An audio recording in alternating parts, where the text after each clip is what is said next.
So welcome to this closing plenary for day 2. I don't know about you, but my head is spinning from today. I've been in lots of different breakout rooms and listening to lots of different presentations and trying to take it all in about this expertise that's being shared from across the 56 nations. It's wonderful, wonderful to be here. Thank you to everybody, and observe all the protocols, so there's nobody to observe them with. Miriam, you can have all the protocols thrown to you. All the ministers, thank you. Where are they? They've gone shopping. This closing plenary is called the Collective Voices of Youth Workers.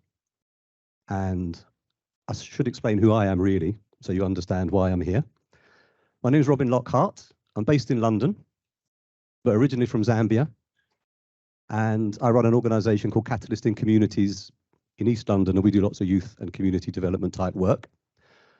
And back in 2016, somebody who has never owned up nominated me for an award from the Commonwealth, which I was very proud to accept, after lots of deliberation.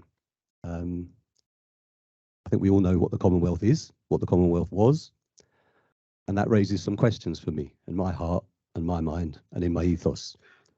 I come from a family, my parents were in the ANC. Some of my friends said to me, "You're really going to take this thing from the Commonwealth? That's not you." And then I had a big heart-to-heart with myself. He was smiling at me. You know what I'm going to say. I felt that if I can't join in with the conversation, nothing will change. Youth work is about conversations and getting the converse view, getting the opposite view. So although this is called the Collective Voices of Youth Work, although it doesn't say that, I think there is a slide that says that. Kanika, if you can. It doesn't mean that we all have to agree. It really doesn't. And once I took that award and was very grateful for it, a couple of years later, the Commonwealth made me an ambassador for youth work, and I haven't worn any, I've got no stripes to show for it. But what that means is that I get to have more conversations with more people from across the Commonwealth. And hopefully we can create more change. There's 1.6 billion young people. There's probably more now. Now that I've just said that, there's 1.6 billion and one. If we can get even a hint of harmony within that size of numbers, we can change the world. And that's what keeps me being involved. That's what keeps me coming back. That's what keeps me doing this work. I then became a member of the Institute for Youth Work, which is the English member of CIWA, the Commonwealth Alliance for Youth Work Associations. So IYW is the English association, and it's lovely to have met some of the Scottish ones and the Welsh here and the Irish. It's lovely. The whole UK is here. And being part of CIWA means that we can amplify these collective voices. And what we've prepared today is a short introduction, and then we're going to listen to some speakers here, and we've also got some lovely people in the room, a real human, which we'll rely on if the tech goes the way that the tech has gone in some of the other sessions. We may just end up me and you talking, Jane. Before we get into that, I just wanted to ask you all to stand up for a second, please. Thank you. You're very obedient. This is something that I've done several times with several different groups, lots of young people, lots of teachers. It's a bit of an experiment, and I'd like you to just follow my instructions, if you can. Can you all see me, by the way? Do I need to move? You can all see me. So right hands up in the air. Little shake, bit of energy. Make this shape if you can. And then what I'd like you to do is to place this shape on your chin, and then have a look around. Who's followed the instructions? I said chin.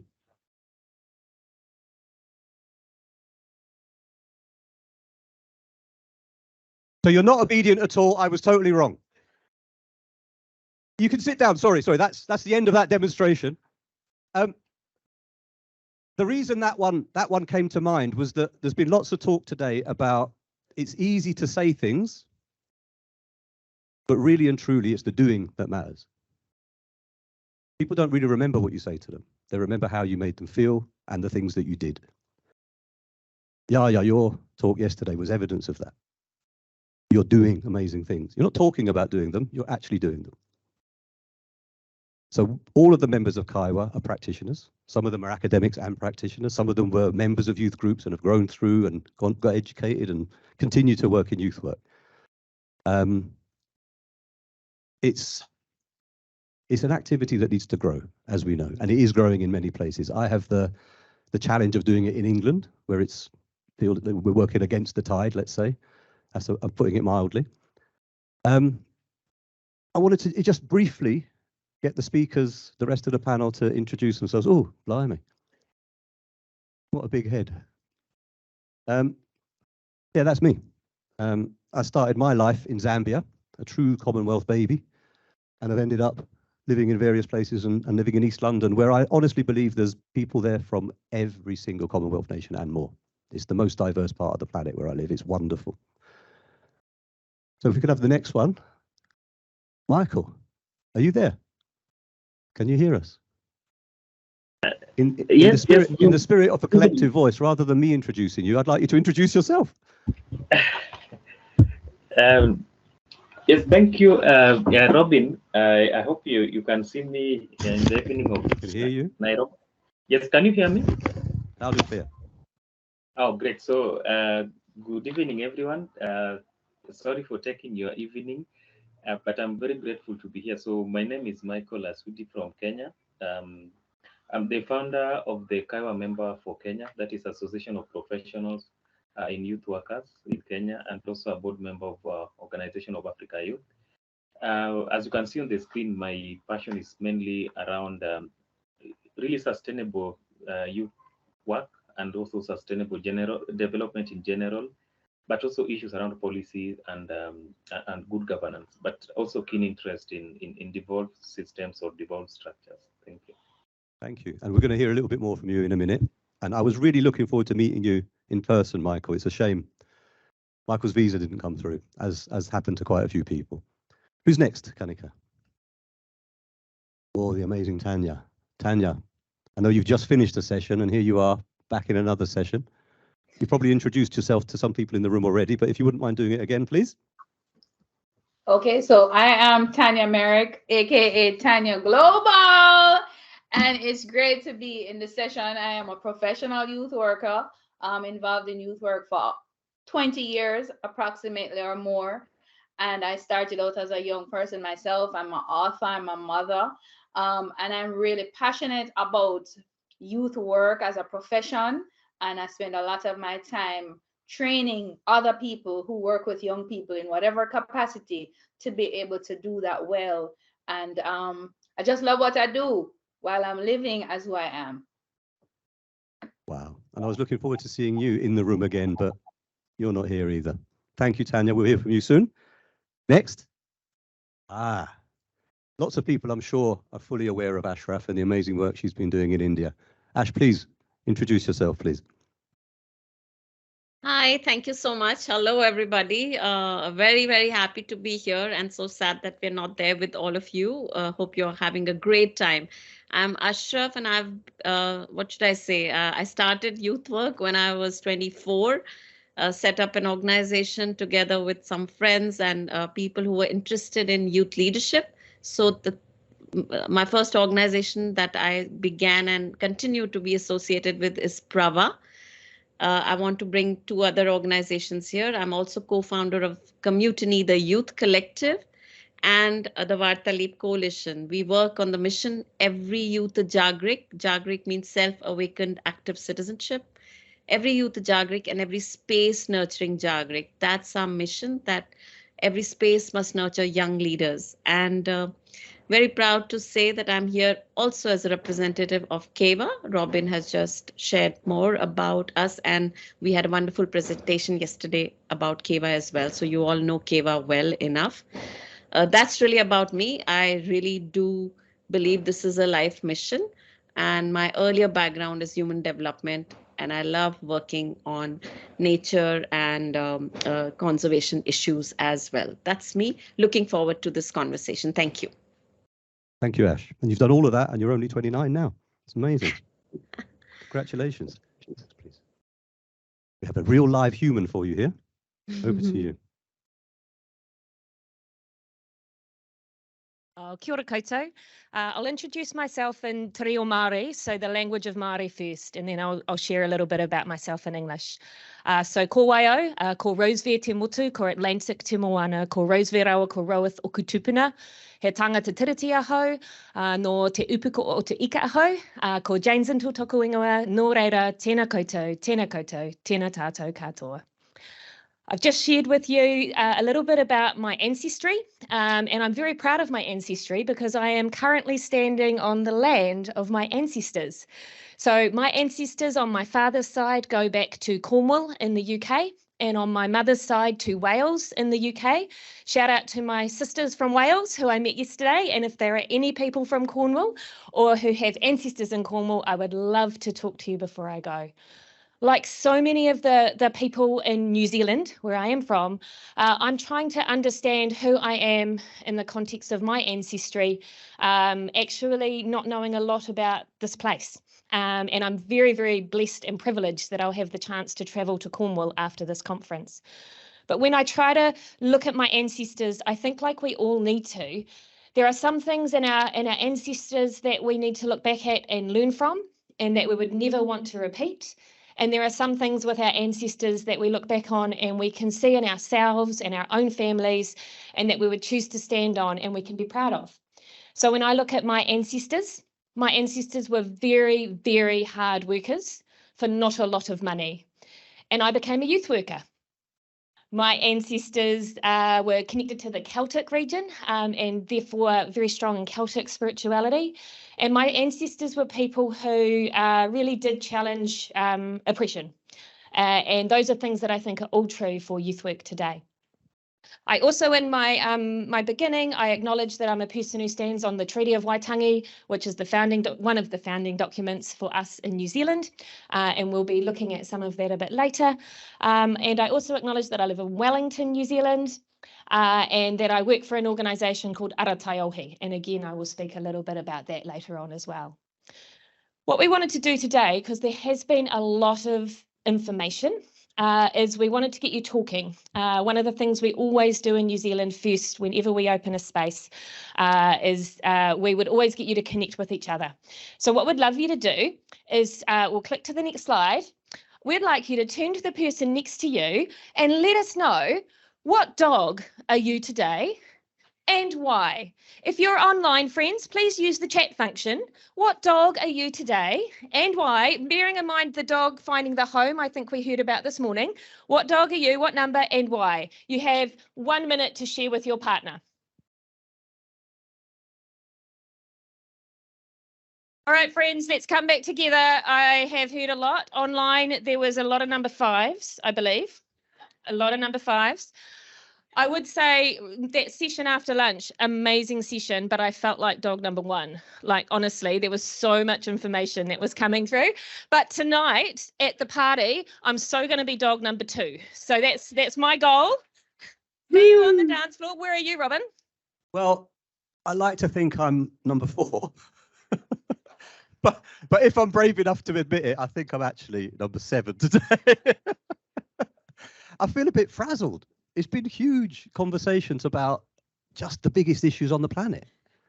It's been said several times before, outside and also down here.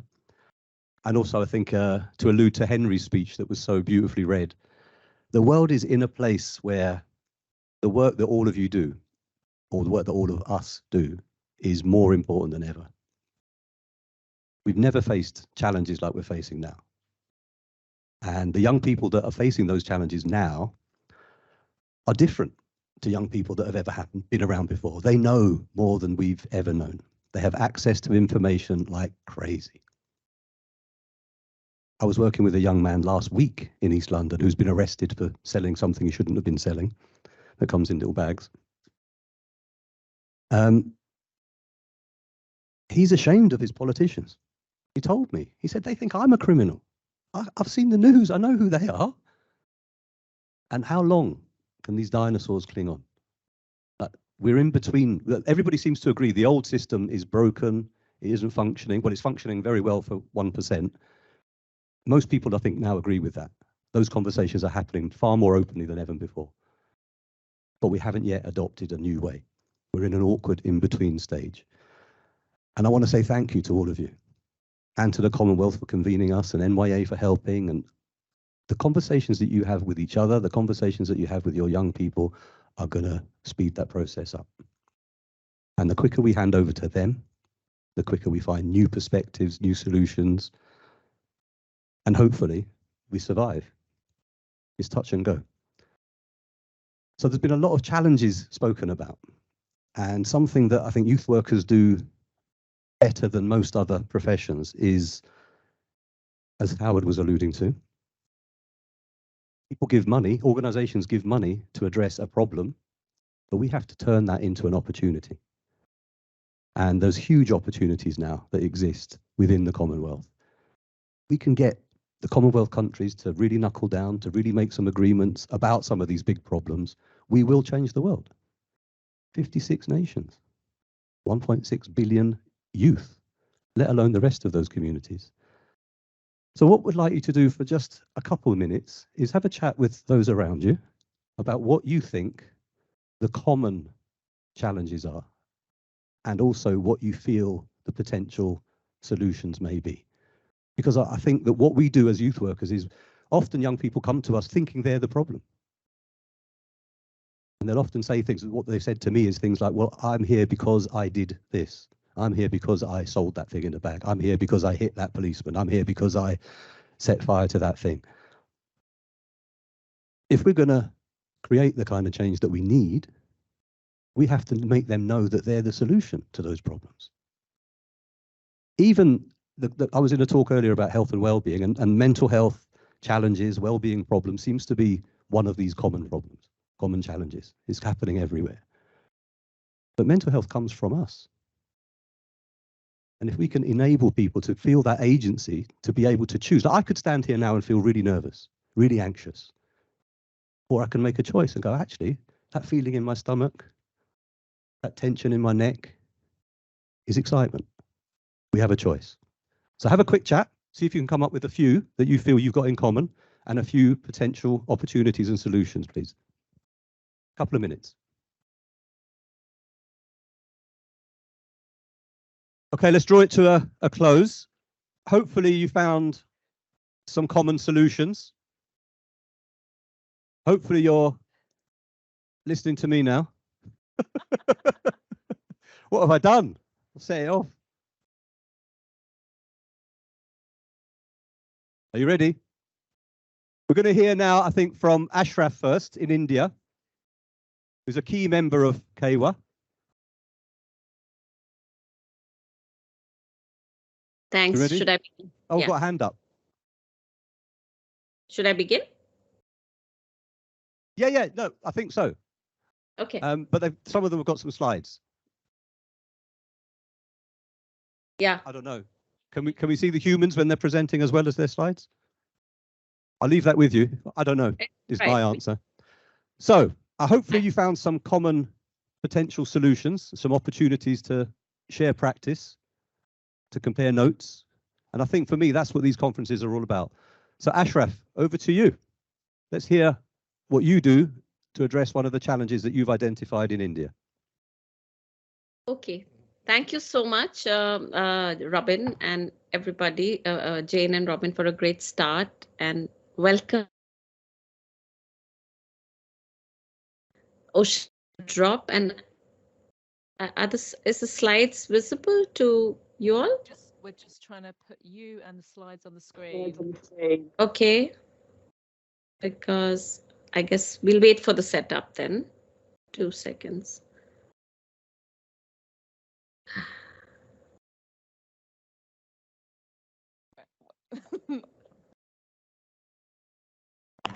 Is that going to work?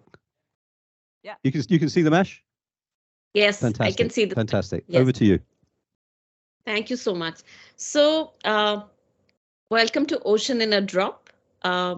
We often talk about in youth work, and we hear this, that let young people do their drop, put their drop in the ocean. That's the way often young people are looked at, as though they will contribute their drop in the ocean. But a youth worker really knows that in every young person, there is an ocean in itself. And youth worker is about nurturing that role is about nurturing that ocean in every young person. So here I'm bringing you experiences from India, and we can continue. With me is my colleague Kanika, who's the convener of Commutiny, the Youth Collective, and the Vartalip Coalition. She's joining me on ground, so she'll be helping me with the tech. So we can begin. Kanika, you are handling the slides, right? Yeah, we can move. Yeah, just a second. I think there's a little bit. One second.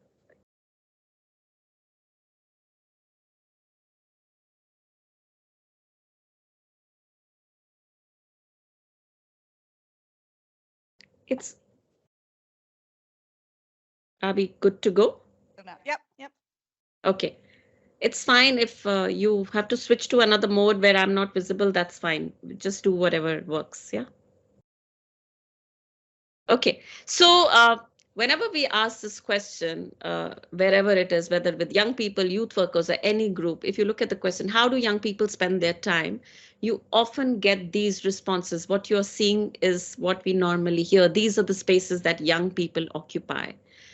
Youth work is about understanding the spaces that young people occupy. Kanika, we can keep moving. Yeah. And in our conceptualization of youth work, I just want to share how we conceptualize it, that typically there are 4 spaces where young people hang out. One of family, second of one of friends, second of family, third of career, education and livelihood, and the fourth is leisure and recreation.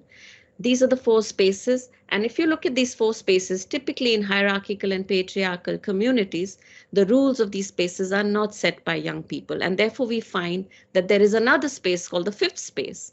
This is a space that is small, marginalized, and far away from these other 4 spaces, and yet it exists. And youth work for us in our work in India is about recognizing the 5th space, expanding it, and then bringing it to the center. The 5th space is a space where young people discover themselves through leadership, learning, and social action. This is typically the space of civic action, volunteering, travel, and exploring new social exchanges. And this space is co-created and co-led by young people. This is youth work for us. Next slide, Kanika. Youth work for us is about co-creating 5th spaces, and youth worker is an architect of this space with young people, and each of these spaces is where young people will experience love, learning, ownership, freedom, and social hope. This is what we call is the role of the youth worker, to be the architect where these feelings can be experienced in a space. To give you a little background, I'm going to talk about Ocean and a Drop, this program, and the context in which we work in. The Indian youth work context, everybody knows we are a large country, 333 million young people between the ages of 15 to 29. A fantastic demographic advantage, an advantage that can convert into a national opportunity as we look at aspirations of young people of good education, health, employment, social inclusion. It's such a wonderful opportunity to be investing in young people and at the same time looking out for the national imperatives of development and growth and sustainability and well-being for all. However, this number is obviously a challenge because to service this number and to really unleash the potential, we will need 3 million suitably skilled youth workers to be there for every young person. A little bit further, where are these youth workers? Where are we going to find these youth workers? Where do they exist? One big place in India, which is where we find the youth workers, is in the national youth programs run by the Ministry of Youth Affairs and Sports. We have some of the largest, we have one of the world's largest youth programs, and the National Service Scheme and the NYKS are our flagship programs reaching out to millions of young people in schools, colleges, and youth clubs. Along with that, we have the social sector, the education spaces, and the informal sector where community workers and youth workers are there in thousands, in large numbers, working with youth in their communities. Certainly lots of work going on, but our challenge, I think significant challenge, is how to build this vision of everyone a youth worker. Youth workers are not just there in the formal sector, youth workers are also our teachers, our sports educators, people in other professions who are engaging young people in the private and the public sector, and also peers and parents. Where is the opportunity for us to ensure that every space young people are in is a fifth space and young people are being invested in by these people around them who can be youth workers? So our response to this challenge, Prava is an organization that set up Ocean in a Drop, which is our flagship program. It is a learning journey where we prepare youth workers at scale. And this was a response to this challenge that university and higher education courses and opportunities for youth work training are few and far between. So this is a short course that we have developed, and I will share with you a little bit about that. So Ocean in a Drop, there's a classical journey. It has 4 modules. The first module is on youth development, second on instruction design and facilitation skills, third is on systems thinking, which we think is very, very critical, and it is often not seen as part of youth development programming. And the fourth is around building leadership and deep self-awareness of the youth worker as the core. These 4 modules are run by really good top world-class youth workers, youth worker facilitators. And what is beautiful about this journey that it's housed in the real world of a youth worker. So relate along with the on-ground retreats, we have immersion experiences, we have individual coaching, and we also have action projects. Each youth worker has to apply the learnings in the real world and keep coming back for checking and evaluating their progress in a peer learning environment. A little bit more about this course and something about the impact. So far, we have reached about 10,000 youth workers. We estimate that these 10,000 are reaching at any point of time every year 1 million young people. It's certainly not enough. It is a drop in the ocean, but we have set a foundation for short courses to be available for youth workers of all kinds. And this feedback for this program has been absolutely outstanding. Seeing the success and the depth of this initiative, I want to bring to you now in this conference a partnership with the Commonwealth, and which is why I feel conferences like this, partnerships across the Commonwealth, are so important, because they allow for innovations everywhere to come and to be shared, exchanged, and partnerships to evolve. I want to celebrate here and bring to you our partnership with the Sri Lankan Youth Worker Association, the Professional Youth Work Association of Sri Lanka. You are going to meet Mr. Shanta, Dr. Shanta. He's right here in the conference with us from Sri Lanka, representing PAIWA. And thanks to the championship of the Commonwealth Youth Program, we have embedded and built together with them a customized version for Sri Lanka. It's a course for youth workers which has now been embedded in the curriculum of youth work training in partnership with the Sri Lankan government. This to us is a real high point to demonstrate how these courses can evolve and build across different countries. The other partnership that I want to bring, which really brings all of us together, is a partnership with the Commonwealth and KEVA. We decided, and thanks to the championship of the Commonwealth Youth Program, we felt that we needed to bring youth workers from across the Commonwealth on some common learning journey. The Commonwealth Youth degree and diploma program and the courses have been really good to create a community of youth workers across the world over so many years. And Ocean in a Drop is an offering in that system. Ash, we're going to have to wrap up. Yeah, okay. I'll just take 2 slides. Next. The course features. These are all the features of the course. This is an online program which was very, very successful. And what was most important, it was certified by the Commonwealth Youth Program with Prava and Community.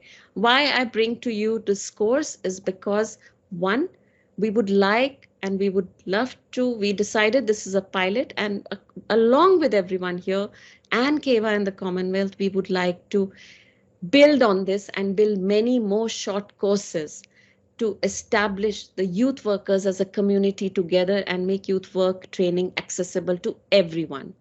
Next.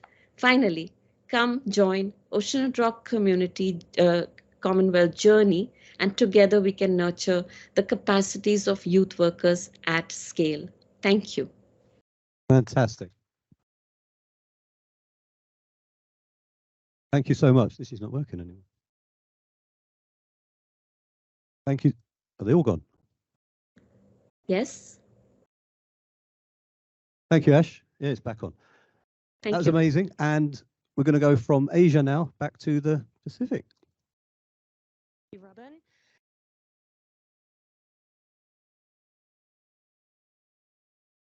Awesome. So one of the challenges that I know most of us would have talked about would have been around equity, and would have been around how some of our Western-centric ways of engaging with young people just do not work for Indigenous cultures. So for us in New Zealand, integrating Indigenous wisdom into policy, into the way that we work, and having that be integrated in all the work we do with young people has been a real priority for us. First of all, as a bit of a foundation, I wanted to say we celebrate the language of the land of Aotearoa, New Zealand. Our principles that I'll be talking about today used the Māori language, which can be really difficult to translate into English. We invite you to the journey of understanding youth work differently when an Indigenous lens is the place that we start from. We'd also love to learn and broaden our understanding of youth work and youth development from the languages that are represented in this room, because we get perspectives that we miss when we're not necessarily understanding different languages. And I have a quote, what we'd call a whakatauki, that kind of highlights how important language is, and that sometimes we need to move beyond English. My language is my awakening. My language is the window to my soul. So I invite you to journey with me as we explore this, and there will be some words of Māori, but I'll try to translate them as best I can. To start off with, I am the CEO of an organisation called Ara Taiohi. Ara means pathways to or from, and Taiohi means young people. So the name of our organisation is Pathways to and from Young People, and Ara Taiohi is the peak body for youth development in Aotearoa. We also hold the Professional Association for Youth Work in Aotearoa, and that's called Korowai Tupu. You may have seen the korowai, which is the cloak that you'll see on people, on chiefs and others that we really respect and want to honour. That is the korowai, and tupu is of growth, nurture and development. And so what we do for our youth workers is we want to honour them and their expertise and who they are and what they bring. And so metaphorically, because korowai is a very expensive thing, we metaphorically cloak them with this beautiful concept of growth, nurture and development. So those are the two groups that are connected that I am part of, and you'll see some of our team in the middle celebrating Youth Week this year in New Zealand. In 2002, in New Zealand, we developed, well, actually the Ministry for Youth Development put out a strategy, and you'll see it on the wall, and I'm not going to speak to it too much today, but it was a really good strategy, and it encapsulated the core of what we would probably understand youth development to be. It looked at where does it happen? It happens in the context of the big picture. It happens when young people are well connected to their social environments. And then how does it happen? When we are strengths-based, when we're relational, when young people participate, and when they have good information. In 2018, we reviewed these principles. They'd been a little bit gone dusty on the political shelves, but for youth workers, we were still holding very strongly to these. They are the foundation of our Code of Ethics for Youth Work in Aotearoa. They were the foundation of entry into our professional association. They were also the foundation of all our youth work qualifications up to degree level. So this strategy was really key, but when we reviewed it in 2018, we kind of became aware that this strategy would be true in any country in the world. But we weren't any country in the world. We were Aotearoa New Zealand. And so we asked our people, our youth work community, what are we going to do about this? Yeah, are they still valid? Are they out of date? And the feedback we got was they're still sound. They're still valid. These things still work, but they need to be updated for the reality of 2018, and they need to be informed by the rich cultural heritage of Aotearoa. And for us, that means by our tangata whenua, by our Māori culture. Don't worry too much about this slide. It tells you all the different things we did in the review. But what I want to particularly highlight is in the top right, one of the things that we were adamant we could not do is just brown up a set of monocultural principles.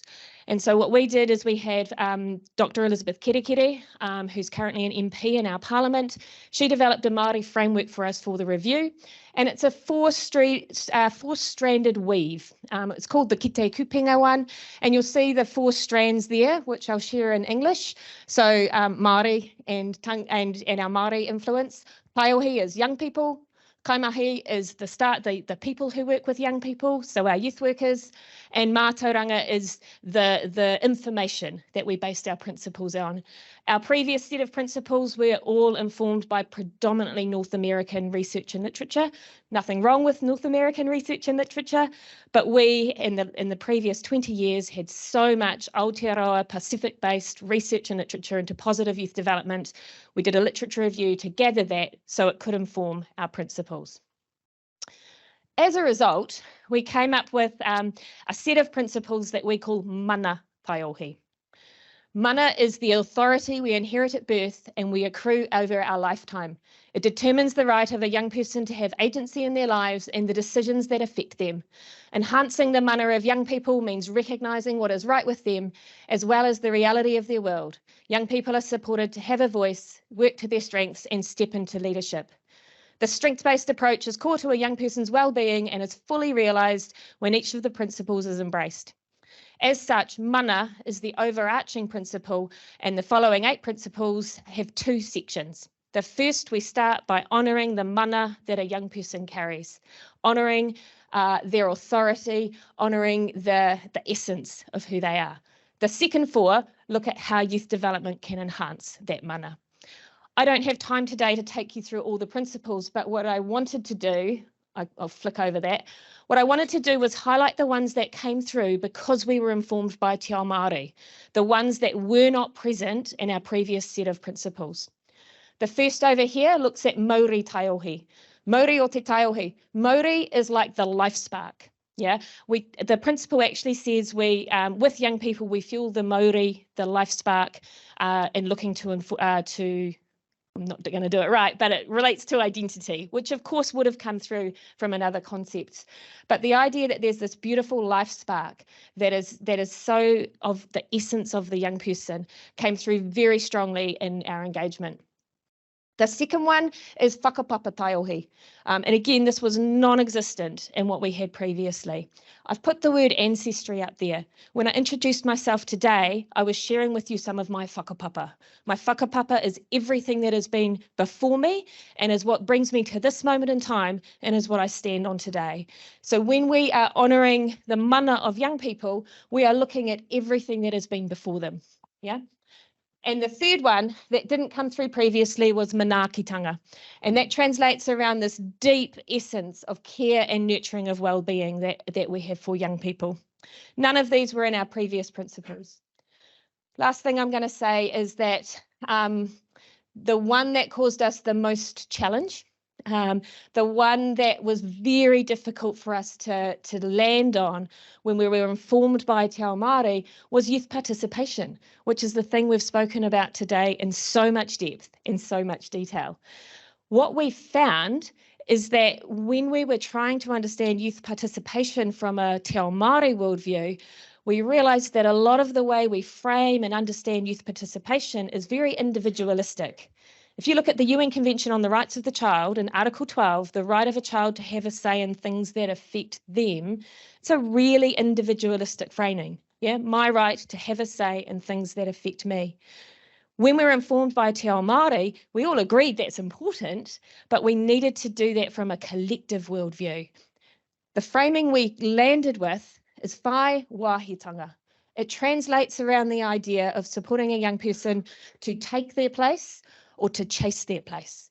Whai wāhitanga, young people taking their place, can look like youth advisory boards, it can look like youth councils, it can look like protests, it can look like all of those things. But for so many of our young people, whai wāhitanga, they're taking their place is helping their family get food on the table at night. For lots of our young people, whai wāhitanga is having the courage to go to a counsellor because they're not coping. For lots of our young people, whai wāhitanga is having the courage to step into their true identity, whether it be their sexual identity, their gender identity, or any of those things. So we want whai wāhitanga to be this broadly held understanding rather than just a narrow way of seeing participation. Thank you. I will finish.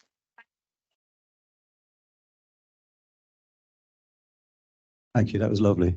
And I'm not sure whether we're off to Africa or the Caribbean now. What's next? You click. Oh, there's no more presentation, is there? Let's go to Michael. Can you hear us, Michael? Are you there? Can we see him? He hasn't got any slides. Let's make yes, Michael's face yes. 12 meters tall as well. Yes, thank you. A good presentation and good evening once again. I'm actually in the house, so don't be surprised if there's still some noise from the little ones. So great presentations from my colleagues. I just want to start by giving a brief overview about the status of youth work in Kenya and also even in Africa in general. I know youth work, depending on how you understand or define it, may differ from place to place.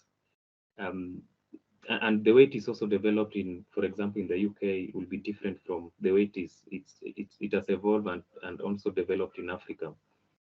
In Kenya, youth work is mainly drawn from the Africa Youth Charter, which has just one line on professionalization of youth work.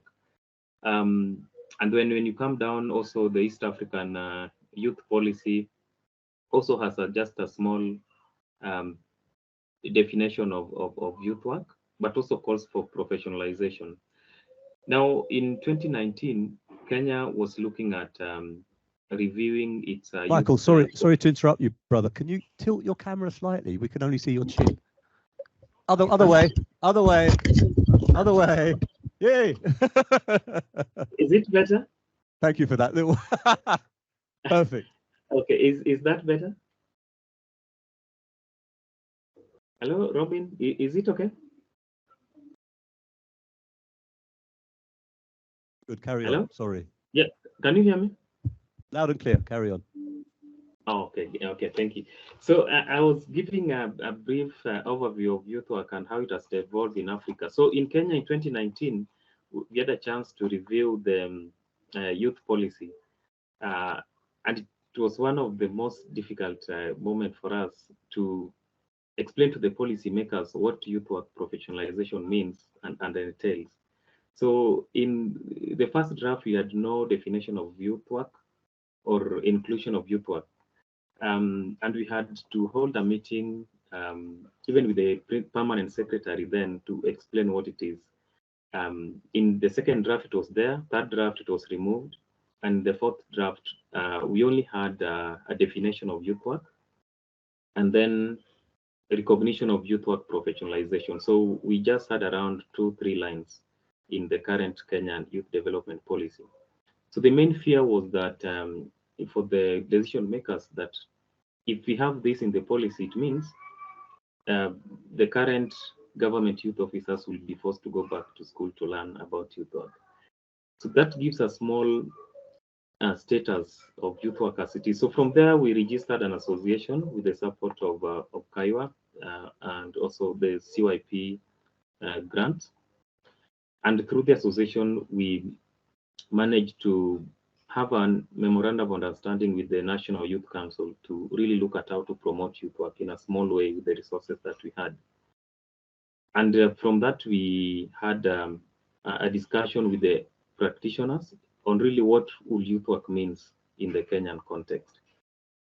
And we all came to a conclusion that we need a lot of collective voices, and also we need a lot of learning for the youth workers.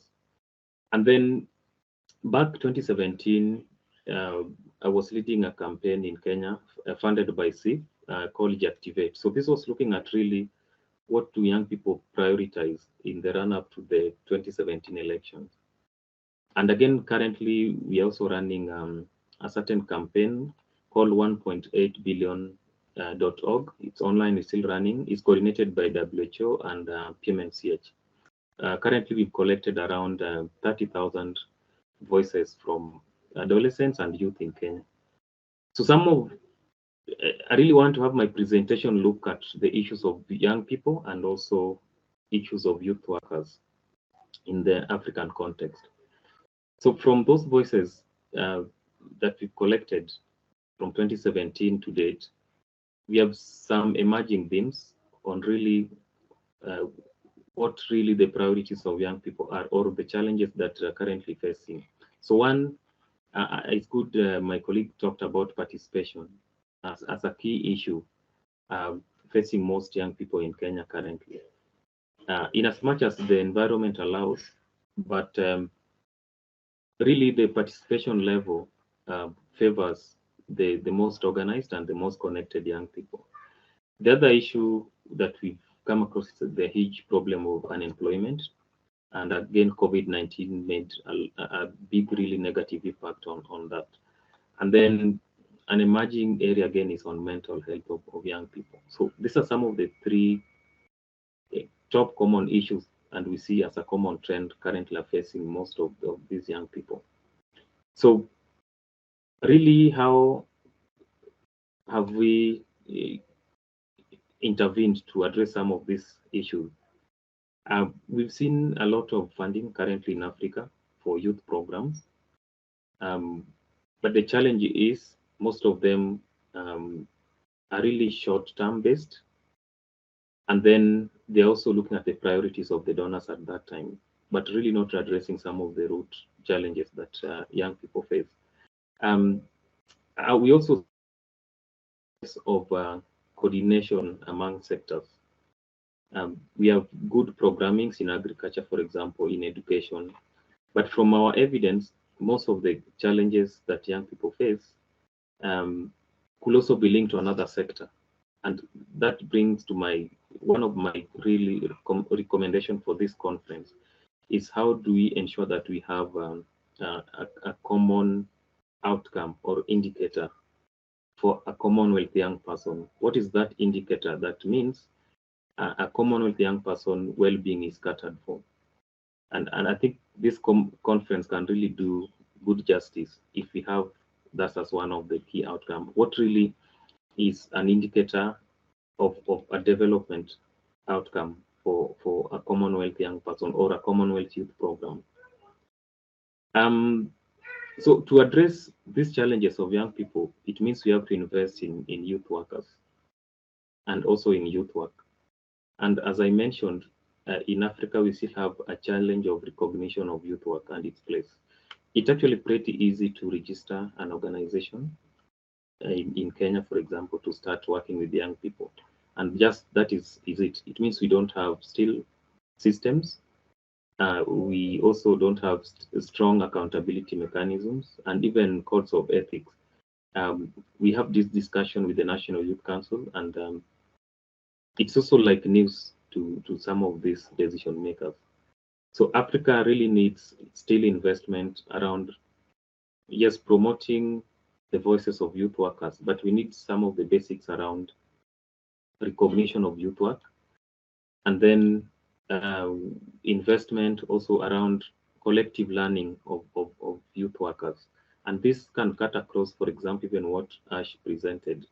And for example, artificial intelligence really provides a good opportunity that can promote collective learning of youth workers across the globe, across the Commonwealth. The other issue that I really want to talk about from our experience is really what is it that participation means. The previous speaker talked about it from New Zealand. As I mentioned, there's a lot of investment currently to youth programs in Africa, but I say that there's less coordination, even from the donor side, and also some are really short-term based. So in the process, we end up leaving out many young people. Well, for example, SDGs talked about leaving no young people behind. This conference will really do good justice if youth workers come up with really a collective approach to reaching to the absent youth. So the absent youth for me here is really in Africa, look at the young women, for example, and then also the young men who are also socially disadvantaged. So how do we reach out to this absent youth? It means we may not have one really kind of youth program that fits all. Youth in Africa are very diverse and really different. We have the rural youth. When we are doing the campaigns I mentioned, they could not even access the opportunities to air their voices through digital platforms because of the digital divide, for example. We have young people who maybe are not well educated.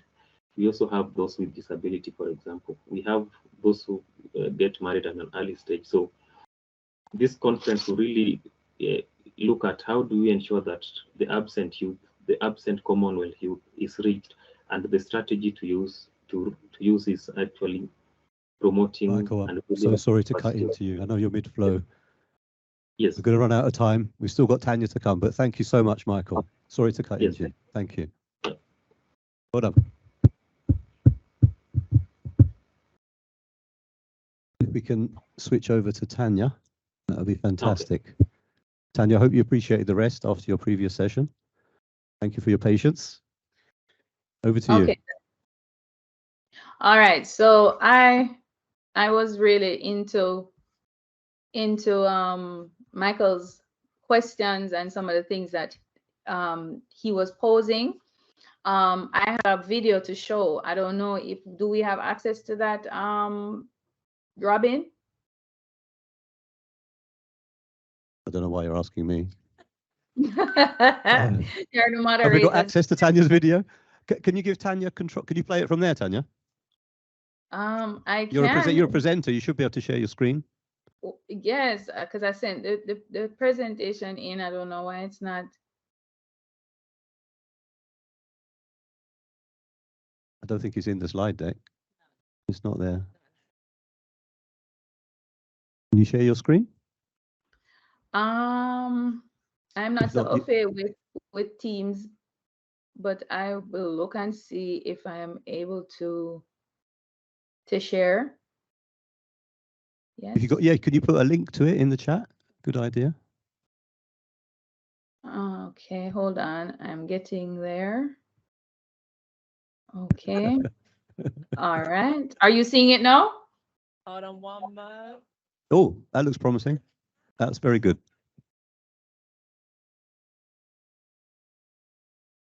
Just tell me when you're seeing it, and then I'll start. Excellent. If you put it onto full slides. All right. Let me put it onto full slide. That looks good. Did you share your sound when you shared your screen? If I told you yes, I would. If I told you yes, I would be dishonest. This is youth work. This is youth work. For all the critics out there, this is called youth work. Where's the young people when we need them? Come on. It's called, I'm going to stop sharing then, and then I'm going to share again. It's called youth work in progress, right? I don't know if it offers me. So when you press the share button in the top right hand corner, it'll say. It does say yes. It does say make sure that. That's checked. And so yeah. Yes, that's checked. So I Excellent. did share it. All right. So tell me when, and I'll start the video. Go for it.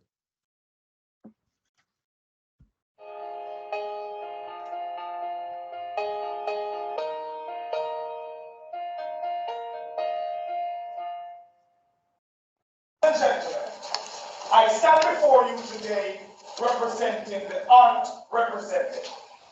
The youth who are highly likely not to be presented. The youth who are usually neglected and rejected and dissected. I represent the youth on the corner. I represent the youth in the juvenile center. I represent the youth whose ambition is guns and ammunition, gunshot mission. I represent the youth who no longer believe in the dog, the church, or the politician. I believe in no one, not even myself. I represent the youth whose commonwealth is their common head. Gangrene brains, sewage lanes, guns more expensive than houses, chinks, roaches, criminalses. I see them all sweating. Allow me, leave me, let me express my process. I represent the youth who would never want sitting in your couches. I'm saying, when we speak, me know what you like me. When we speak, don't try to fight me. When we speak, you're not the highlight me. You're not the right me. Close your eyes. You don't have to sight me. I represent youth workers. I represent my brother from Malta. I represent my brother from Pakistan. My brother from Uganda. My brother from Egypt. I am a youth worker. Blessed Lord. Okay, so that was a Youth Worker of the Year, Commonwealth Youth Worker of the Year, one of our members who have had the privilege to watch him evolve. And I'm going to go quickly because I know we're on a time crunch now. And so I thought that captured the collective voices of us as youth workers, and it spoke to some of the people that Michael spoke of, the young people, that the absent young people, the young people who don't have access to voice their opinions, their perspective, the young people who we represent. And so when we are given a platform to share, we are not speaking for ourselves. We are speaking for young people, and we're speaking for youth workers working with the young people. And I think it is the passion that drives us across the Caribbean and across the world to continue to do the work. I think there's a lot of ignorance about youth work because youth work is embedded in our cultures. Just like you saw in Jane's presentation, the values and the principles of youth work are embedded in different ways in all of the cultures globally. And so even in Jamaica, there's a Pan-African concept of youth work that we have been using but not naming it. And so sometimes that also impacts the ignorance and the lack of recognition that is given to youth work. And so we want to talk about the power of the collective in terms of the work achieved in the Caribbean with a degree program and the access that Caribbean youth workers have over other regions is because of a collective movement, a socio-political and an economic movement of leaders like the great late Sir Henry Charles in my world, who allowed his passion and his movement to be the shoulders on which we stand today. And so the power of the collective helps us to organize. So groups like mine were forced to understand their context. We were forced to understand how and to develop strategies to be able to respond to our context for ourselves. It helps us to understand the differences across the developing world and the developed world. So being a part of a collective helps you to understand that, and it helps you to become an advocate for your own development space as an individual, as a youth worker, as organizations, and as nation builders. The power of the collective also helps us to leverage that collective, because sometimes government will not listen to us, but they will listen to a collective voice and they will hear. And I've had ministers text me while they're in a ministers meeting to say, hey, can we have a conversation because somebody said something, your name was called, your organization was called. So now you become a power broker because of the collective in which he was a part of. So sometimes there is opportunity to leverage that collective voice. We also have the power to identify the strengths. As small island states, we have to to assess what it is we do well and be able to emphasize what we do well. There are many things that are deficient. The glass can be half empty, or if it can be half full. And so as a small island state, as a small island girl, I have to be able to, what is it that Jamaica has? Just finish a project in communities with high crime.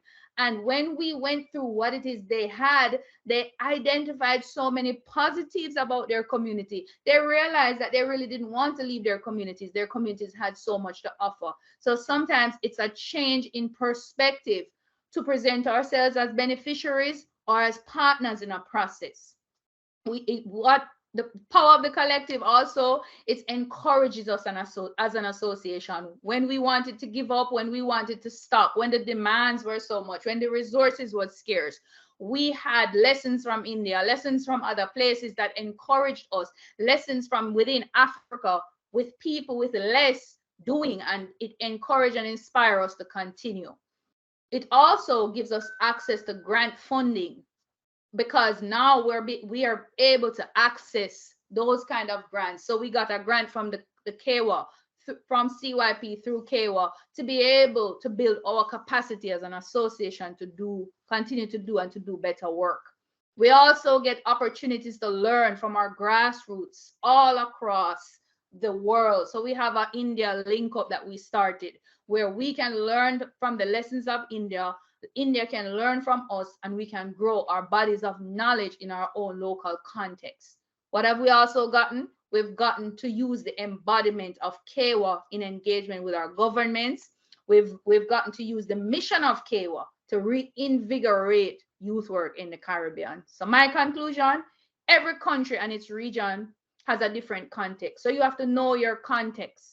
There are commonalities of situation across regions and developing world context. You have to understand differences in order to participate respectfully. The collective is beneficial in bridging the gaps of professionalization in countries and regions. It's a magnificent tool for integration. The status of a collective like KWA can be useful for individual members. So you have to know KWA, mission, participate, and leverage. When you join collectives, don't just join to say you're a part of, but participate. There is more than enough room, and there's more than enough work to do. And finally, we have to utilize KWA membership. Speak up and share your knowledge and experience while expressing your need for partnership and whatever help and support you need. But you come in, just like we tell the young people we serve, you come in with something. And we use experiential learning approach with our youth because we know that they come from a place where they have something to offer. It's the same tool. We use the very tools that we use in engagement in building ourselves, our groups, our organizations, our communities, and our nation. Thank you.